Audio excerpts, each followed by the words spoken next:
Seja muito bem-vindo, muito bem-vinda à série Fundamentos para Crescer Bem. Aqui vou compartilhar informações valiosas que vão ajudar seu filho a crescer bem, isto é, crescer no máximo do seu potencial. Eu sou Isabela Pesutti e o tema de hoje é Meu filho come mal. Como saber se é frescura ou transtorno alimentar? Bom, gente, eu tive a ideia de falar sobre esse tema a partir da dúvida de uma mãe que me perguntou exatamente isso. Como que eu posso diferenciar e saber se é frescura ou se é um transtorno alimentar? Eu achei tão pertinente e importante essa pergunta que eu quis gravar esse conteúdo com detalhes por aqui. Essa mãe, ela me mandou essa pergunta depois de ler sobre o TARI, que é o transtorno alimentar restritivo evitativo, que foi nomeado e classificado dessa forma em 2013, recentemente. Na verdade, o transtorno ele sempre existiu, mas ele não era reconhecido como TARI. Então, hoje eu vou falar sobre as dificuldades alimentares da criança e do adolescente para podermos esclarecer a dúvida desta mãe, que pode ser a dúvida de muitos. E eu vou começar contando uma história de uma criança que não comia nenhum verdinho, sabe? Que ficava separando ou não podia nem ter aquele verdinho no prato e que também não tolerava aquele creque da cebola e de outros alimentos. Ela não experimentava nenhuma receita diferente, feito na própria casa dela, e também comia muito pouco em termos de quantidade. Essa criança, ela passou toda a infância e toda a adolescência sendo rotulada como uma criança fresca e chata para comer. Quando ela cresceu, ela começou a ficar muito incomodada e com vergonha de almoçar com as amigas da faculdade, porque o prato era diferente.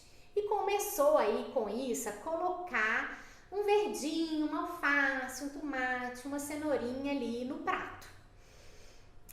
Era pouca coisa, No início tudo ia pro lixo e ninguém percebia e que ela não comia aquilo não. E aos poucos ela começou a estranhar quando não tinha esse colorido no prato. Aí ela mesma começou a fazer questão de ter essa verdura ali no prato, mesmo quando ela estava almoçando sozinha e ainda que ela não estivesse comendo ainda que tudo fosse pro lixo. Até que um dia, espontaneamente, começou a misturar o verdinho ali com a carne e decidiu provar. E assim, aos poucos, começou até a gostar e arriscar novos alimentos. Eu sei contar essa história com detalhes, porque essa é a minha história. Infelizmente, eu só aprendi a comer melhor quando eu já estava na faculdade, quando eu já tinha mais de 20 anos de idade. E como vocês já sabem, por causa dessa dificuldade alimentar, eu tive um atraso no meu crescimento e na puberdade, e eu sofri muito com isso. Quem quiser saber mais sobre a minha história, eu fiz um vídeo onde eu conto tudo em detalhes. Esse vídeo está no meu canal Crescer Bem, do YouTube, do Facebook e do Instagram. E é por isso, por causa dessa minha história, que eu gosto tanto desse assunto. É por isso que eu acabei fazendo pediatria e endocrinologia pediátrica e cada vez mais eu me sinto gratificada em poder ajudar outras crianças e adolescentes para que não passem pelo que eu passei. Bom, então vamos começar. Tem uma frase de um gastroenterologista pediátrico americano que diz que se uma família diz que há um problema de dificuldade alimentar, então há um problema de dificuldade alimentar. Isso quer dizer que a queixa de dificuldade alimentar, ela precisa ser levada em consideração, ela precisa ser avaliada, a família precisa ser orientada adequadamente, independente se for uma percepção equivocada dos pais ou se for um problema real. Porque mesmo se não for um problema real, a família, ela pode estar bem estressada com tudo isso, né? O que pode, por sua vez, desencadear um problema alimentar verdadeiro. Bom, a queixa de dificuldade alimentar na criança, ela é bem frequente. Cerca de 50% das mães relatam que pelo menos um dos filhos não come bem. Estima-se que sejam cerca de 20, 30% das crianças. A maioria delas é uma percepção equivocada dos pais. E aí eu desenhei essa pirâmide para ilustrar isso. Então, aqui está a faixa aí de 20, 30% das crianças.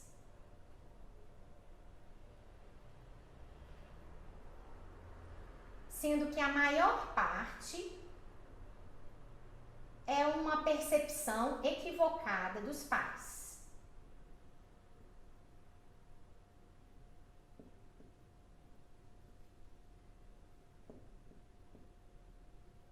Quer dizer, os pais acham que tem uma dificuldade alimentar, mas na verdade a criança é normal.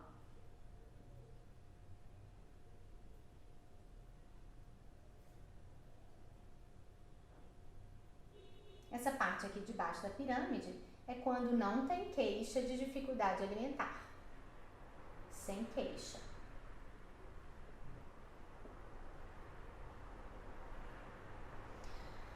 Uma outra parte das crianças, elas realmente têm uma dificuldade alimentar leve.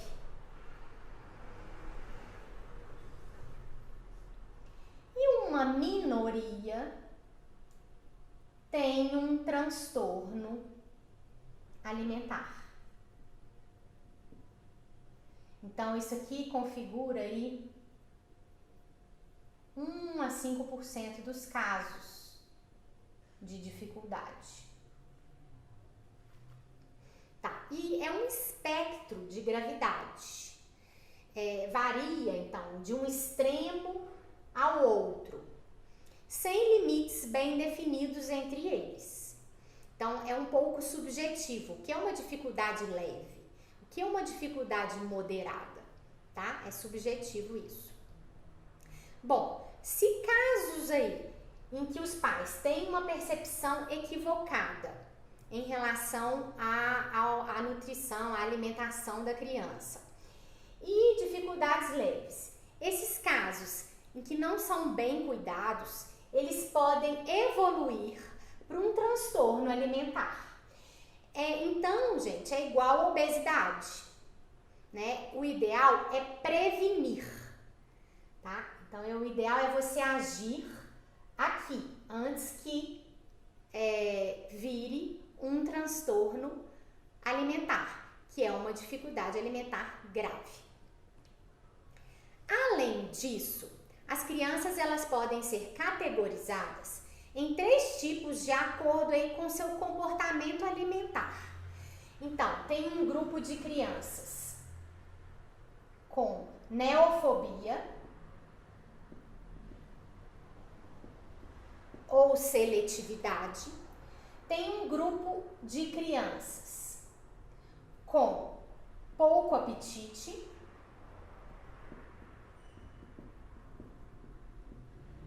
e tem um grupo de crianças que tem um medo de comer.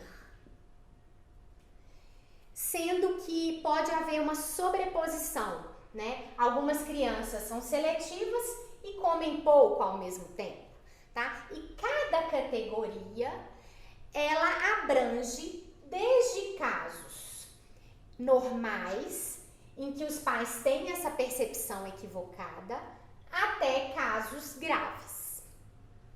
Bom, então agora vamos falar sobre neofobia ou seletividade alimentar. Neofobia é o medo do novo.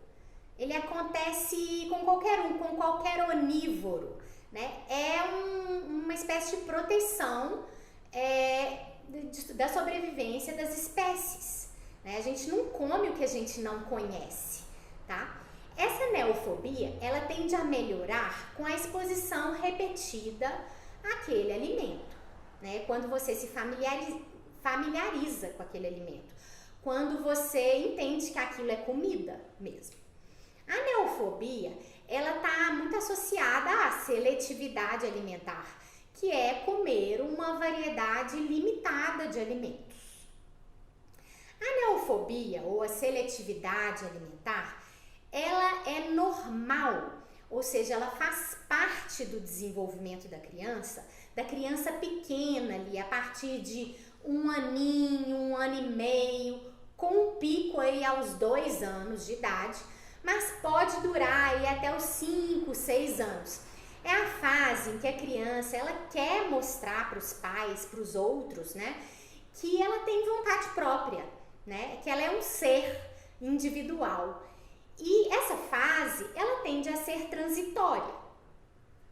Então, a mãe, muitas vezes, ela gostaria, né, que o filho comesse de tudo. Então, ela faz um fígado e quer. Eu quero que ele coma o fígado, né? É muito importante. Mas ninguém precisa comer de tudo. Ninguém come de tudo, né? E nenhum alimento é obrigatório. Alimentos não aceitos, eles podem ser substituídos por outros do mesmo grupo. Por exemplo, ele não gosta de lentilha, mas ele come feijão. Por isso é importante, nesses casos, a gente manter a calma e a gente continuar oferecendo, né, esses alimentos de forma repetida, né? A literatura fala aí de cerca de 8 a 15 vezes, mas oferecer de maneiras com apresentações diferentes e sem forçar. Mas tem aquelas crianças com neofobia e seletividade alimentar que não é uma percepção equivocada das mães, né? Que não é normal, que realmente tem uma dificuldade leve, né?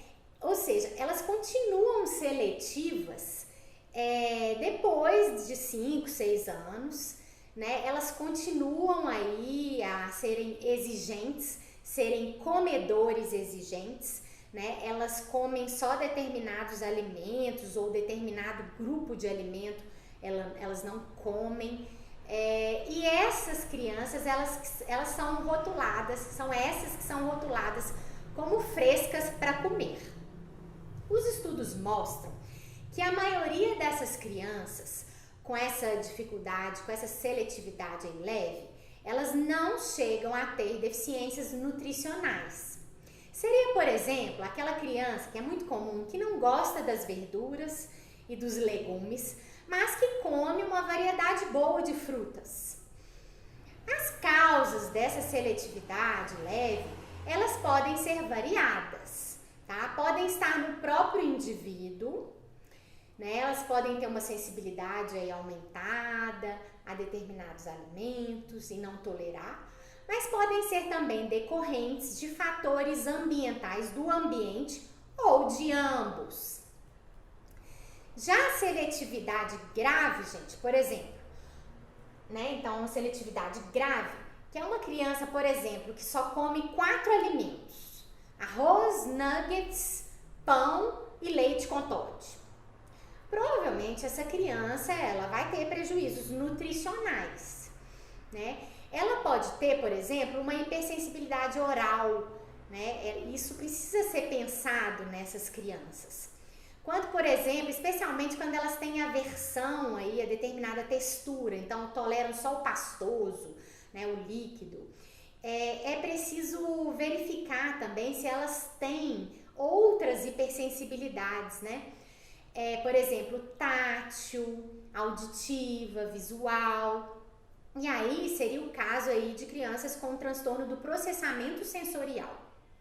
Para essas crianças, né, com seletividade grave, apenas a exposição repetida a novos alimentos não vai ser suficiente e outras estratégias precisam ser utilizadas para ajudar essa criança. Inclusive, elas precisam ser atendidas por uma equipe multidisciplinar, com pediatra, nutricionista, psicólogo, fono, TO.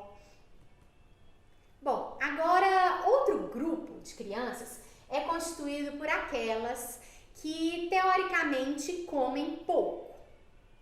Então, mesma coisa, pode ser só uma percepção equivocada dos pais de que a criança come pouco. Isso é muito frequente de acontecer, sabe? Especialmente quando a criança não é grande, né? A preocupação dos pais em relação à alimentação dessa criança que é pequena, ela tende a ser maior. Existem, gente, tabelas de referência com as necessidades calóricas para cada idade, mas é só uma referência, né? Claro que algumas crianças, elas comem muito menos do que essa referência e outras comem mais. E ambas podem estar crescendo adequadamente, tá? Então, crianças constitucionalmente pequenas, elas podem realmente comer pouco, mas comem o que precisam, né? O que é normal para elas.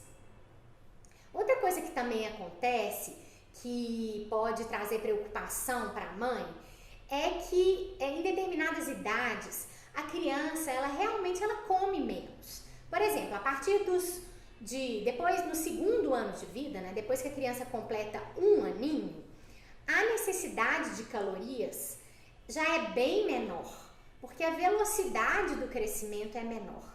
Então, crianças com 18 meses de vida podem comer menos do que crianças com 9 meses de vida, tá? Então, é porque a necessidade calórica dela é menor, então por isso ela come menos mesmo. Já no estirão da puberdade, por exemplo, quando a velocidade do crescimento acelera, os adolescentes, eles aumentam o apetite muito, começam a comer aquele pratão, né? Você nem acredita muitas vezes, não tô acreditando que ele vai comer tudo isso.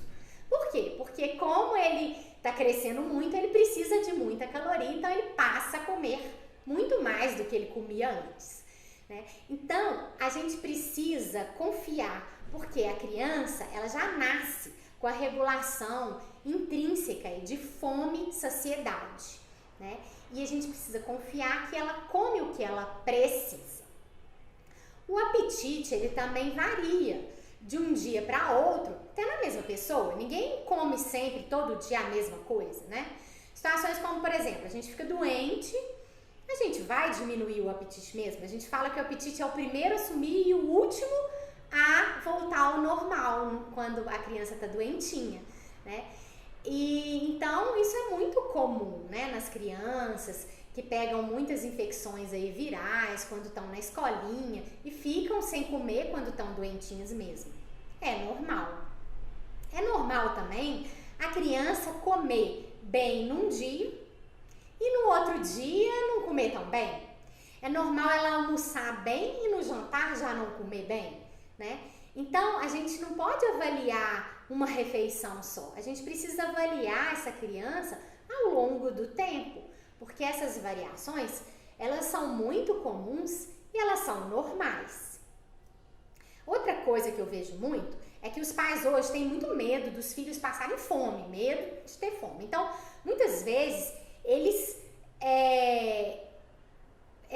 ofertam em excesso, né? As crianças têm um excesso de oferta. Então, elas comem lá de hora em hora, muitas vezes, né? E um biscoito de maisena que seja antes do almoço pode atrapalhar, sim, a criança de almoçar. Então, não é que a criança come pouco, é que ela já está comendo tanto que ela não tem um apetite para comer ali na refeição principal, que é o almoço, por exemplo. Agora, pode ser que o pouco apetite seja uma dificuldade real, né? Leve, moderada. E essa dificuldade, esse pouco apetite, pode ser por fatores ambientais também, ou por doenças crônicas da criança, uso de medicamentos que ela faz de uso contínuo, né? Fatores ambientais, gente, seriam, por exemplo, O estresse na hora das refeições, né? O estresse de pressionar, de falar de coisas desagradáveis, de cobrança, né? Então, quem tem fome estressado? Ninguém. A fome desaparece, né? E com isso, a criança, ela passa a comer menos. E isso pode, se for persistindo, né? Se persistir ao longo do tempo, o corpo da criança e até dos adultos, né? Eles vão se adaptando, né? E a criança passa a não sentir fome igual ela sentia antes. Então, ela passa a realmente comer menos do que ela comia. Bom, e o pouco apetite, ele pode ser grave a ponto de causar aí déficits nutricionais e de crescimento, né? A criança pode chegar a perder peso mesmo e parar de crescer porque não está comendo a quantidade suficiente.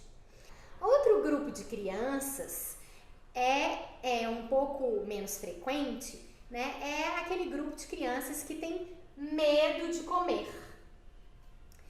É menos frequente, como eu disse, também pode ser apenas uma percepção equivocada dos pais, né? Então a criança lá tá chorando por outros motivos e os pais acham que ela não tá querendo comer por medo, né? Mas pode ser uma dificuldade também leve ou até grave, tá? O medo de comer, ele pode ser decorrente de alguns fatores, como por exemplo, o ato de forçar a criança a comer, né? Isso pode gerar uma associação negativa com a hora da refeição. Assim, pode ser que ela não queira nem sentar na mesa, nem começar a comer. Instintivamente, ela vai querer evitar esse momento que ela associou como desagradável. E pode acontecer também, esse medo de comer, após um evento aí agudo. Por exemplo, um trauma, ela teve um engasgo e aí depois disso ficou traumatizada e não quer mais comer. Um exemplo que é mais frequente, assim, na alergia alimentar, quando a criança tem uma alergia alimentar, mais de 90% das crianças, elas podem evoluir aí com medo de comer, justamente por essa associação negativa. Quer dizer, a criança ela tem alergia alimentar, então ela come, ela passa mal, ela fica com distensão abdominal, com gases, né? Ou ela sente dor, né? Tem um refluxo. Então, ela já associa né? Ela tem essa associação desagradável, essa associação negativa, então ela tem medo de comer.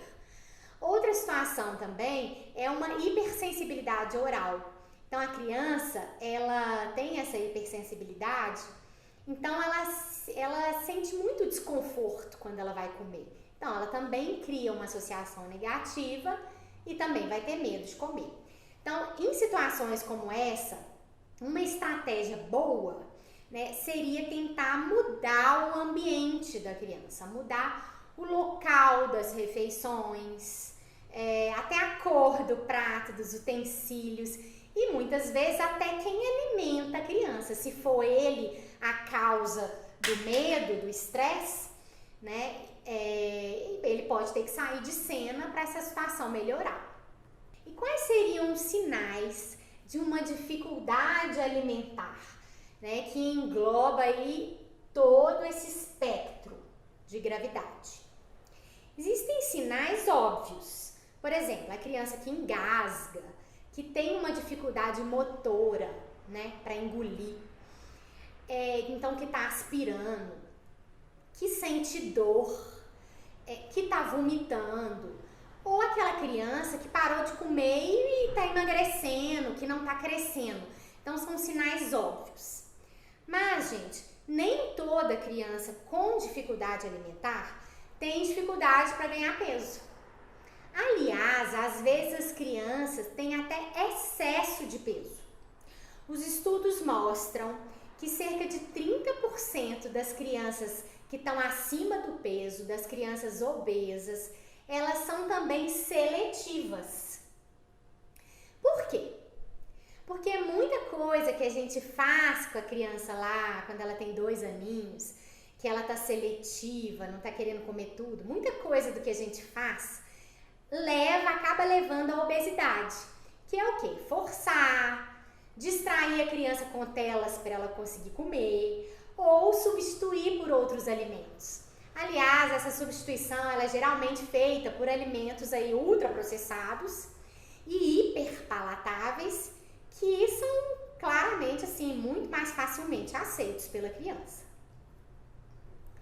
E agora sim, existem sinais mais discretos, vamos dizer assim, que também sugerem uma dificuldade alimentar por parte da criança.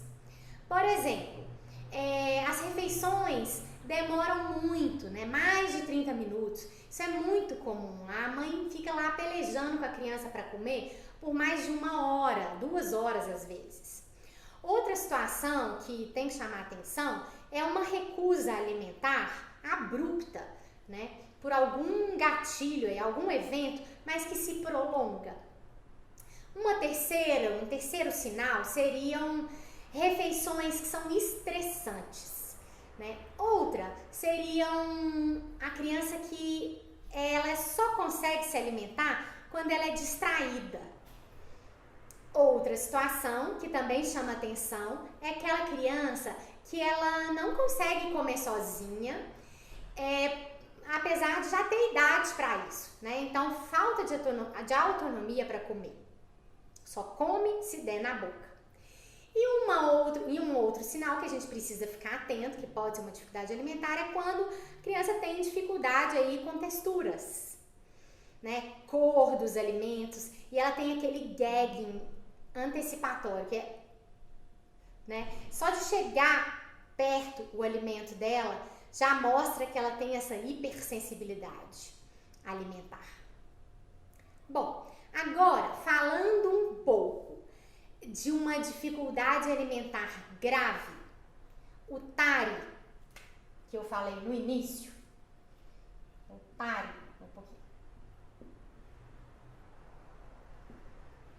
que é o transtorno alimentar restritivo evitativo, é uma minoria dos casos, né? Tá aqui dentro, de 1 a 5% dos casos. Todo mundo que tem TARI tem uma dificuldade alimentar, mas nem todo mundo com dificuldade alimentar tem TARI. Ele é um diagnóstico novo, foi nomeado aí recentemente, em 2013, né? E só o médico pode fazer o diagnóstico dessa condição. No TARI, a criança ela não come quantidade, qualidade suficientes e ela tem ou perda de peso significativa ou falha no crescimento, ou então ela tem uma deficiência nutricional significativa, ou ela tem dependência de suplementos ou de nutrição por sonda. Então, quer dizer, quando você tira o suplemento, ela cai na curva de peso, não fica sem. Ou ela tem uma quarta condição, que afeta a vida psicossocial de forma marcante. Por exemplo, é aquela criança que fica até intimidada de ir para casa de um coleguinha ou de ir para uma festinha, porque ela não vai conseguir comer o mesmo que os coleguinhas dela estão comendo. Então já traz essa questão social aí, né? Então o TARI, ele tem essa repercussão, ou no crescimento, ou nutricional, ou é dependente de suplemento, ou é afetada a vida psicossocial dela. E por definição, no TARI, esse distúrbio alimentar não pode estar associado a outro transtorno mental, por exemplo, depressão ou bulimia. E o tratamento do TARI, ele tem que ser feito com uma equipe multidisciplinar, como eu já disse, psicólogo, fono, TO, nutricionista, pediatra. Bom, e depois de todas essas explicações, a gente volta aí à pergunta da mãe. Como saber se é frescura ou um transtorno alimentar? E eu te falo que nunca é frescura. Existe sempre uma questão por trás. Pode ser até uma fase normal da criança que os pais desconhecem, ou uma dificuldade alimentar mesmo, leve, moderada, grave. O fato é que todos os casos merecem ser cuidados, né? Se encararmos como frescura, a gente vai usar aí estratégias erradas, né? Por exemplo, do tipo, deixa com fome. Se deixar com fome, ela vai comer. Realmente precisa estar com fome para comer, sim, né? Vai ser uma solução aí nos casos em que a criança ela não come, por exemplo, porque já está alimentada, né? Mas em muitos casos, deixar com fome não vai ser solução. Agora, eu vou te contar algumas estratégias que você já pode fazer aí, já pode aplicar aí de imediato na sua casa, se você acha que seu filho come mal. Primeiro, reveja a rotina do seu filho. Avalie os intervalos entre as refeições, né? Tem que ter pelo menos aí 2, 3 horas. Um pouquinho até maior às vezes na criança maior. Avalie também como que está o sono do seu filho, as atividades, né? Que tudo pode influenciar. Se a criança está com fome, com sono na hora do almoço, ela não vai comer bem. Evite qualquer tipo de estresse na hora das refeições. Por exemplo, pressão para comer, cobranças, assuntos desagradáveis.